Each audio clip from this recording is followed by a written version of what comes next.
Do you ever feel like saying no without feeling any guilt is an impossible thing to do? Setting boundaries isn't selfish, it's essential. By the end of this video, you'll know how to say no confidently and without feeling guilt. What is a boundary? I'm actually going to read it from the Webster's Dictionary so we're all on the same page here. A boundary is a line that marks the limit of an area, a dividing line. A line of a subject or a sphere of activity. A line. So we've all heard the phrase or saying going, ooh, they crossed the line. That's exactly what a boundary is. So we know what boundaries are because if you've heard that saying, you know what it applies. Sorry, you know what it implies. The thing is, boundaries with people are more like state lines. If you're in the United States, you understand that they're not clearly defined. You just kind of have to be like, yep, this is Ohio, this is Kentucky, that's Indiana. Somewhere there's an actual line. Let's talk about the different types of boundaries. There's physical boundaries. Physical boundaries include your physical being, your person, yourself. That one's obvious. Another physical boundary is your possessions, like anything in your house, anything that's yours. That's a physical boundary. Another physical boundary is money. That's an obvious one too. Yes, nowadays most people aren't carrying dollar bills, but money is still something that seems tangible to you that you want to have a boundary with. And then you have your own personal time boundaries, like your own personal schedule. If you need to be in bed by 8 p.m. so that way you can function the next day, that's a boundary that you set in place. The last type of boundary is the hardest one to really define because it's such a gray area, but it's also the most important one, and that's your emotional and mental boundaries. A mental boundary is about respecting differences in opinion. This does not mean that other people get to force their opinions on you or that you get to force your opinions onto other people. What it is about, though, is it's about respecting each other's individual, independent intelligence. So what does this look like in practice? What's going to happen in the next couple weeks? If you're like me, you're going to a family holiday party. If you're also like me, you and your family don't see eye to eye on politics, and that's okay because I still love my family. But politics is not going to be a conversation that we're going to have at the dinner table or even at the family function together. So what I do is I literally tell my family, I mean, I don't have to anymore, there's an understanding, but hey, I want to enjoy your company and I want to spend time with you. Can we not talk about politics and ruin this family function? Let's enjoy the holiday together and then we can, talk about politics some other day, but not today, please. Another mental or emotional boundary is communication, actually. And there's some words that I literally will not let said be around me. So any word of hate, if it is a straight hate word, I do not want to hear it. This is a boundary that I have set in place. So you can also have boundaries around certain words. Just like when you go to grandma's house, you probably don't say cuss words in front of grandma, but you probably say them in front of your friends. It's a boundary. Now that we know what boundaries are, let's get clear and understand what poor boundaries look like. And see if any of these situations apply to you. What does no boundaries look like? Classic and easy example is a people pleaser. I was a people pleaser myself, and when I was a people pleaser, I would literally do anything and everything anyone wanted to do, even if it meant putting myself out, even if it meant making sure I didn't get sleep, even if it meant that, I'll go out to dinner with you even though I don't really have enough money to pay my rent this month. I'm not proud of that decision. That was young 20-year-old Kirsten. I've gotten better. People pleasing. It's classic and a lot of us have it. Why are we people pleasers? Because we're afraid that if we say no, we're going to hurt the other person's feelings. That doesn't matter. I understand that you don't want to hurt the other person's feeling because you care about them and that shows that you have empathy, but you still need to have your own boundaries. Other really easy examples that I hear all the time and it annoys me about what poor boundaries are is you'll rationalize or you'll excuse their behavior away and you'll say something along the lines of, she was just tired. She didn't mean to do that. I don't care. If this person's constantly tired and just snaps at you, that's not okay. That's a boundary that needs to be put in place and that's something that we need to fix. If it's a one-off thing, fine. But if this is something that's normal, the fact that they're tired is not okay. And then an easy one is, he's just having a really bad day. I don't care. Having a really bad day doesn't excuse people's behavior. Having a really bad day doesn't mean that they can just unleash on you and, make you feel terrible because they want other people to feel terrible around them. Having a really bad day doesn't give them permission to just walk and tramp all over your day when you're having a good day. Or maybe you are having a bad day. Guess what? Your needs and boundaries should still be put in place and should still be respected no matter what other type of day the other person's having. At this point, I hope you're actually kind of understanding what type of boundaries you have. If you have real strong boundaries or if your boundaries maybe are a little bit on the weaker side. And if they are, that's okay.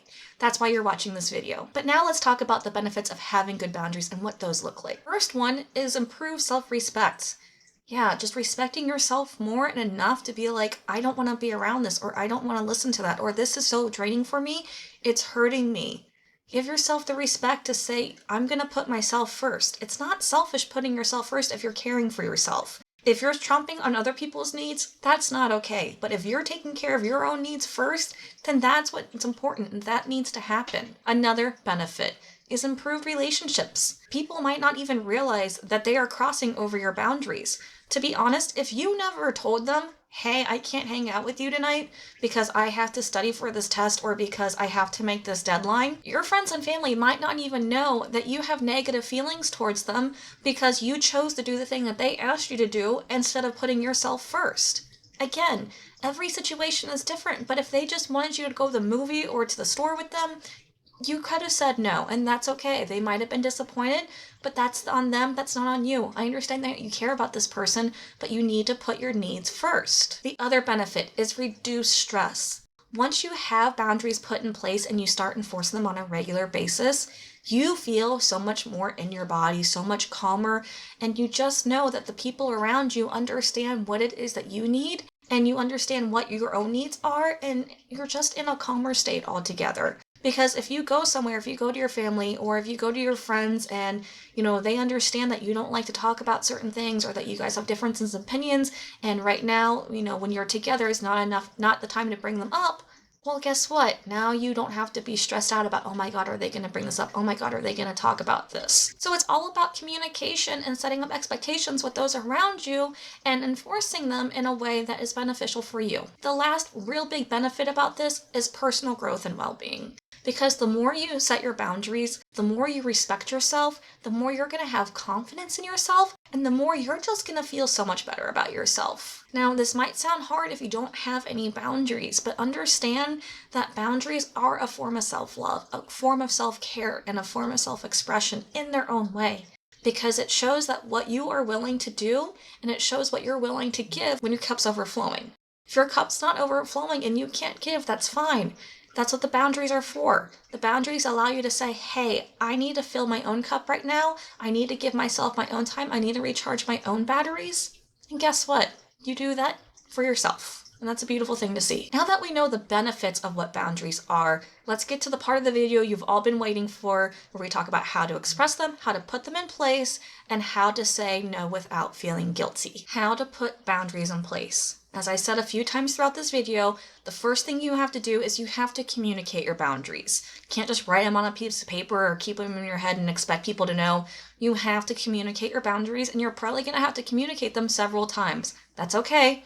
That's part of the process. So when we're communicating our boundaries, we want to be simple and we want to use specific language. You want to use I statements like, I need to be home by 7 p.m.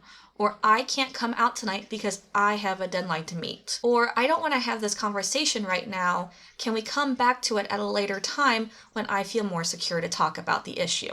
And not everything needs an explanation. Sometimes you can literally just say no, and that is the answer. That is the explanation.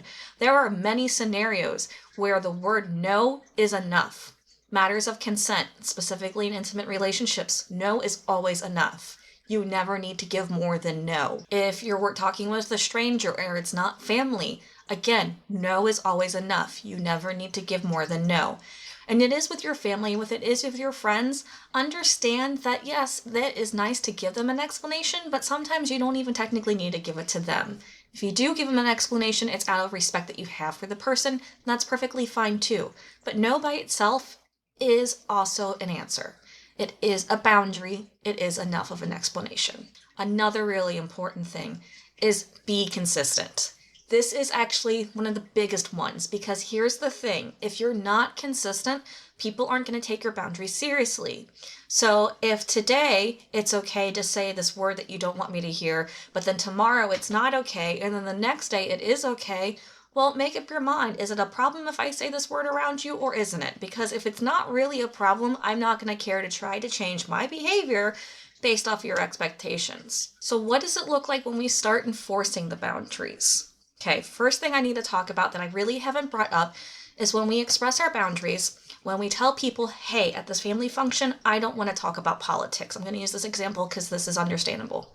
The first thing you're going to do is you're going to let them know in advance if possible, hey, I don't want to talk about politics. I just want to enjoy the company and I want to be able to spend time with my family whom I love without talking about this topic. Cool. You show up to the family function. They start talking about politics. Remind them of what that expectation was. Be like, please, let's not talk about politics.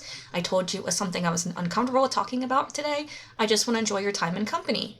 If they still aren't listening, you need to do something. There has to be a consequence. Now, this consequence isn't on them. This is a consequence that you need to do to protect yourself. So what am I talking about? If they're still not going to listen, go to another room. If that's not enough, just leave. The consequence is that you are removing yourself from that situation. The consequence is you're going to do something that's going to put you in the safe place, in the happy place that you want to be in, and they're just going to have to accept it.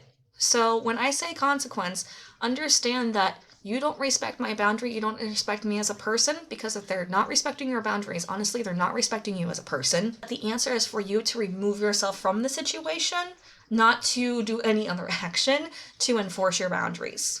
You just remove yourself from the situation. That is the only physical action you need to do. So now that we understand what the enforcement process looks like and what we're doing, let's talk about how we can do this without feeling guilty. First, just practice saying no and saying it politely. This isn't necessary in order for you to enforce your boundaries, but this might help ease the guilt that you're feeling.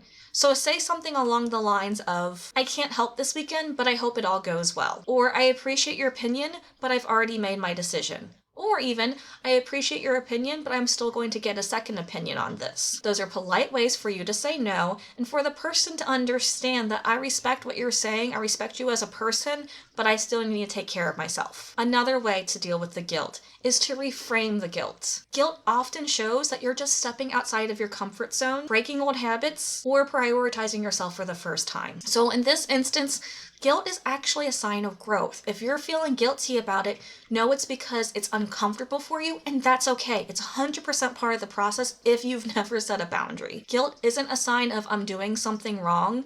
It's a sign of challenging old patterns that no longer serve me. The guilt will go away over time and it will get easier. Remind yourself that this is only a temporary part of the process. Another thing you can do to help you ease the guilt, validate your emotions. You can say, yes, I feel guilty, and that's okay. You can say, yes, I feel guilty because I hurt my friend's feeling by not going to that party or by going shopping with them. It just shows you care. So allow yourself to say, yes, I care about my friend. I'm sad that I hurt their feelings, but I need to put myself first. Another way to work with guilt is to practice affirmations.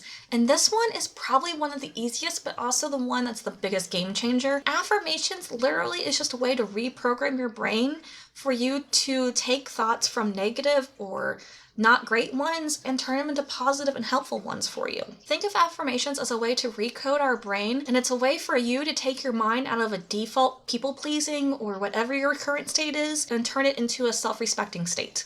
A state of you having confidence and putting yourself first and your needs first in places and times that it matters. So what are some affirmations that you can use? The first one is, it's okay to put myself first. That is an easy affirmation that you can say. Another affirmation you can say is putting myself first allows me to show up more fully for those whom I love and care about. Another way to ease the guilt, flip the perspective. If it was the other way around, would you want the person to feel bad about putting themselves first so they could meet their deadline? Would you want the other person to feel bad about loving themselves enough to know that they really need to recharge their batteries? I wouldn't, and I hope you wouldn't too. Setting boundaries is going to be a messy process, and you're probably not going to get it right every time, and that's okay. Give yourself grace.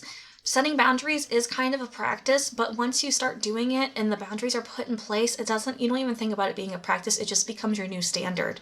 But just like learning a new skill or a new habit, you're going to be a little sloppy at it. It's going to be a little uncomfortable, and then eventually it just gets easier and easier. So if you do really great today and then tomorrow you're a little off kilter and you let someone cross a boundary or you don't reinforce your own boundary, that's okay. Because while consistency is important, so is giving yourself grace, and so is understanding that this is a new process and new processes take time to put in place. Your challenge this week is to say no at least once without feeling guilty about it. Let me know in the comments below how it went and what that situation looked like and how you felt about it. Don't forget to like this video and hit that subscribe button.